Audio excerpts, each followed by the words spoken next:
Hi guys, welcome to my YouTube channel. For those of you who are here for the first time, my name is Catherine and I tell true stories.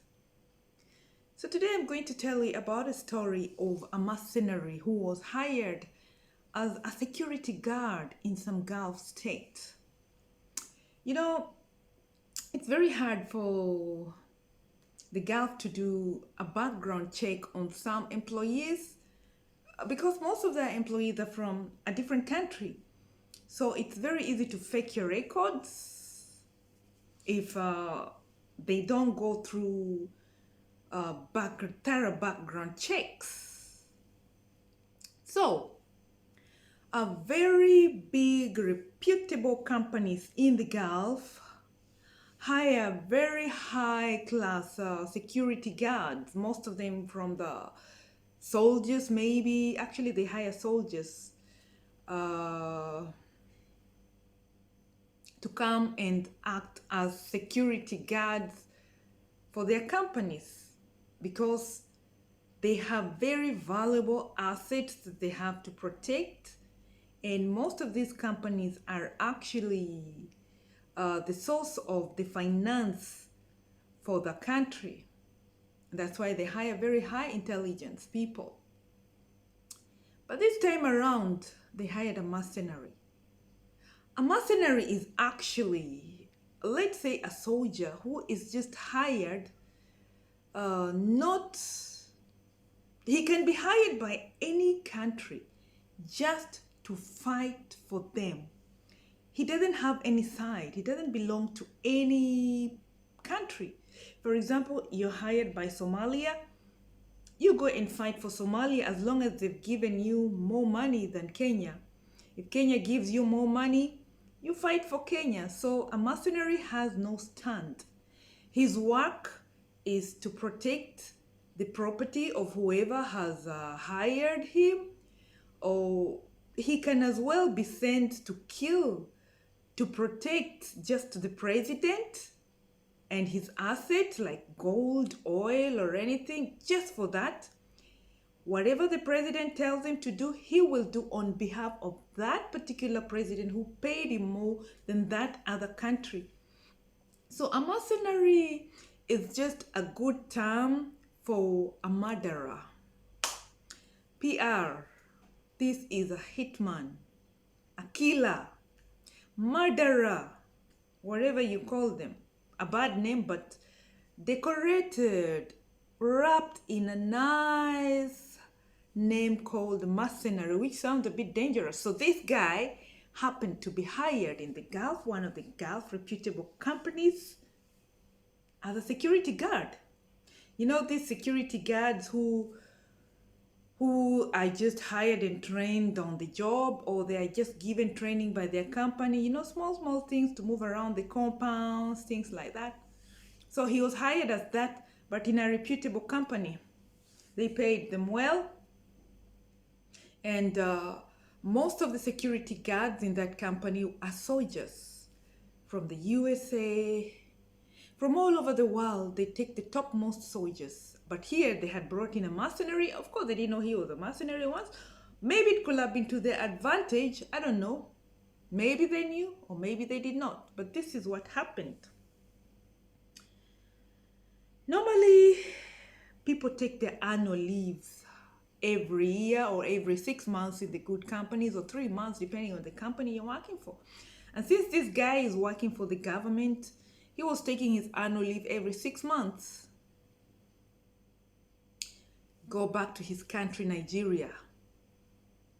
And you know, he was working, you don't know of course, but I'm gonna tell you, he was working for one of the corrupt leaders of Nigeria, whose name is President Babangida at that time.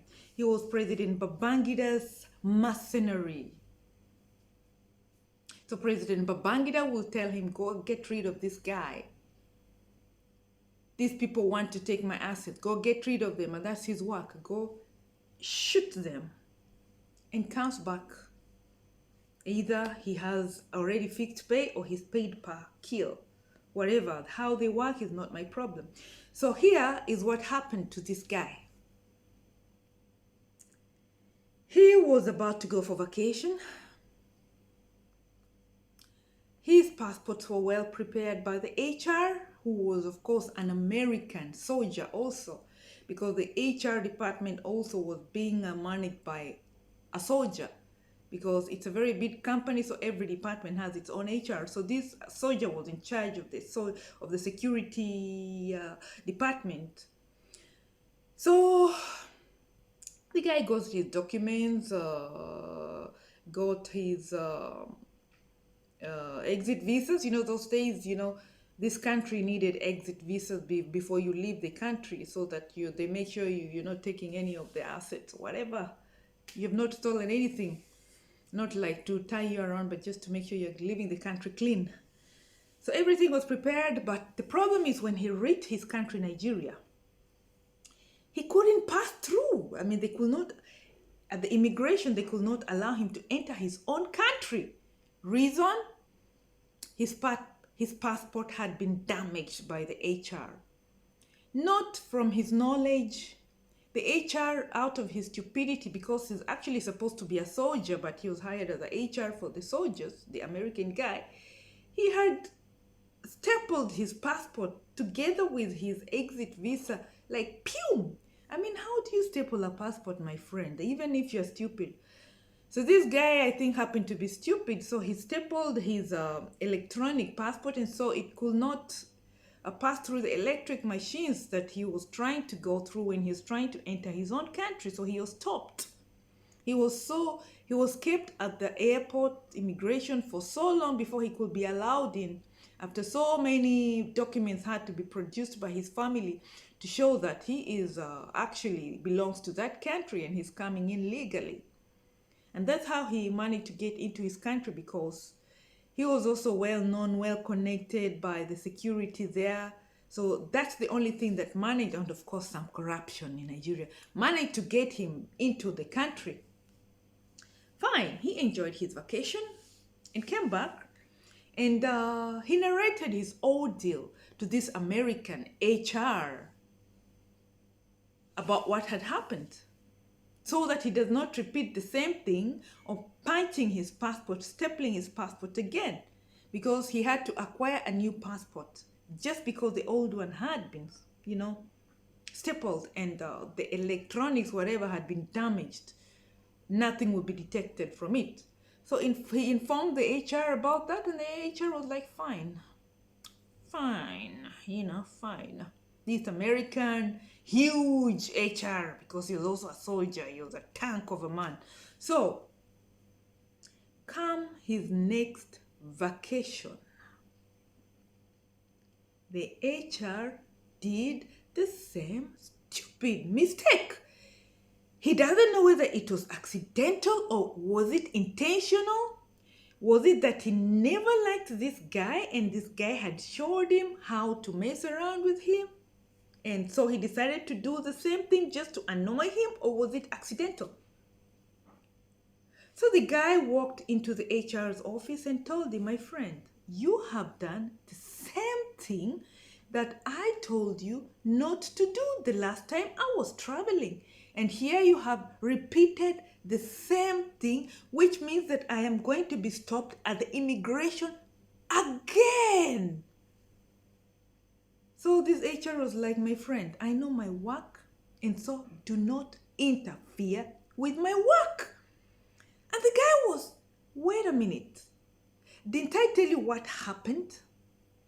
The last time I went to my country, this is what happened. And he narrated the ordeal again and asked him why he had to do the same thing again after he had warned him. All this time the guys were talking. There was one guy sitting there also waiting for his documents because he was about to travel. So it was him, the guy sitting there, and this ex-mercenary and this huge American HR. So he told him, what do you want us to do now? How am I going to get to my country? Because if I keep on repeating this, they're going to get suspicious that something fishy is going on, and I don't think it's going to be easy for me to get into my own country. So the HR told him, can you get out of my office and stop disturbing me? And the guy told him, I am not leaving this office until you give me an answer to my question. Now, this is a soldier and a mercenary in an argument. The American HR soldier stood up and touched him. Get out of my office. Get out of my office. The guy who was sitting was like, oi. Because the guy who was sitting knew this guy very well, knew this ex-mercenary security guard very well. He was also a huge, tall Nigerian guy who used to spend most of his free time lifting weights in the gym.